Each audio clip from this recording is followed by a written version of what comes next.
11-year-old girl found wandering in St. Catherine. Hi again and welcome. This is Link 007 TV News Report, and we'll be right back with the details to come. Welcome to Link 007 TV News Report, providing you with the best in local and international news updates.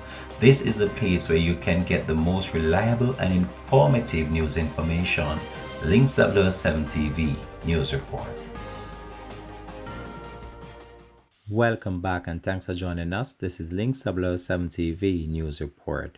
The Spanish Town Police are seeking the public's assistance to reunite 11-year-old Kay Wesley with her family. Kay was found wandering in the Spanish Town area of St. Catherine on Sunday, August the 1st. Anyone who may be able to reunite the child with her family is being asked to contact the Spanish Town Police at 876-984-2305, the Police 119 emergency number, or the nearest police station.